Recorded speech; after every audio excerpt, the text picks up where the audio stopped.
Hey guys, well, if you didn't notice already, I already did my worst of the year, and before I do my best of the year, I want to talk about the movies that I thought were forgettable, and the movies I was really disappointed about.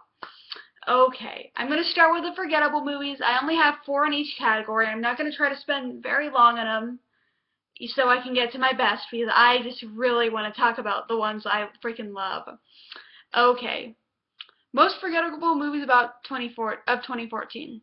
Nonstop. I mean, for what it was, Nonstop was an enjoyable film. But at the end of the day, I forgot I even saw it. I mean, Liam Neeson was good, but and Lupita Nyong'o for the brief time she was on screen was good.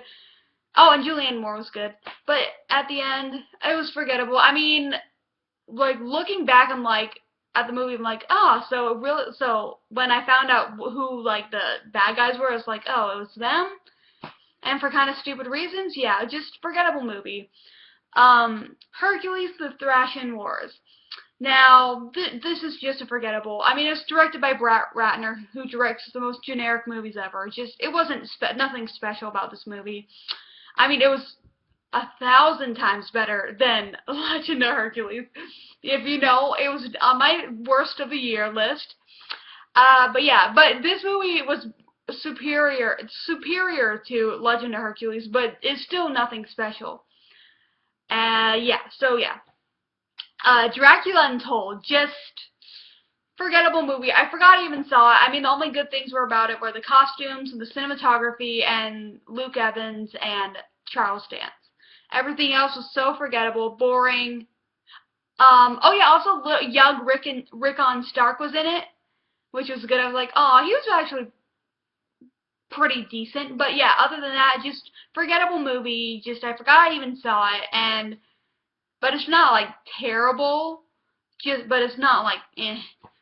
Okay, and probably my most forgettable movie of the year, Endless Love. It's a generic love story, bland, nothing special about it. I mean, the T-1000 from Terminator 2 was in this movie. Just it's like, oh man, but you know, what it is what it is. But yeah, it's just Endless Love, completely generic, forgettable movie, bland movie. No one really stood out in the movie, though. Alex Pettyfer's his black friend, his token black friend, was fun. I liked him, but he also was what's that kid? Thresh in the Hunger Games. So yeah, but I liked him. But everything else, no, it didn't. This movie did not stand out to me. Just completely forgettable. I forgot I saw it.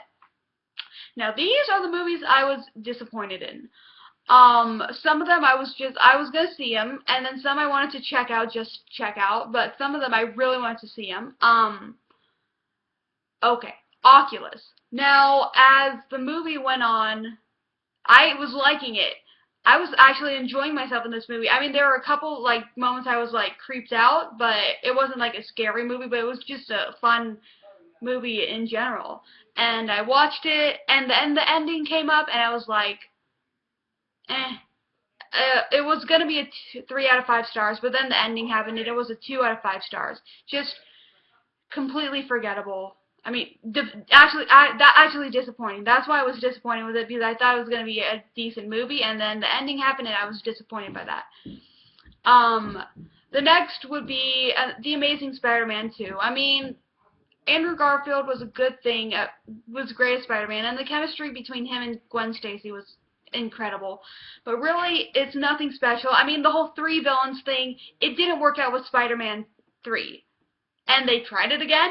Just Spider-Man movies have not been good. I mean, I've seen 3 of the Spider-Man movies. Both the Amazing Spider-Man movies, both were forgettable to really disappointing. And then the first Spider-Man movie I love. I still have not seen Spider-Man 2, or Spider-Man 3, but I need to see them, even though Spider-Man 3 is bad. But I really want to see Spider-Man 2, because I heard it was so freaking good. But yeah, okay. And my next most disappointing movie, if you had followed my videos, you know I was looking forward to this movie so much. Just Exodus, Gods and Kings. Like, I really enjoyed this movie, but at the end of the day, I was really disappointed, because I thought, wow, this could have been a 5 out of 5 star movie. I wanted this to be in the top 5 movies of the year at least. And I watched it, I really liked it, but at the end of the day, I was extremely disappointed. Also, I was disappointed because Sigourney Weaver was underused. And the whole whitewashing thing of the cast, it's like, yeah, I mean, with some of the choices I understood, but then with the others, I'm like, Sigourney Weaver is such a great actress, and she was so underused. Aaron Paul was underused. Just, it was a good movie, but just not as good as it could have been, and I was just really disappointed by that. Now, this is my most disappointing movie of 2014. The Hobbit, The Battle of the Five Armies.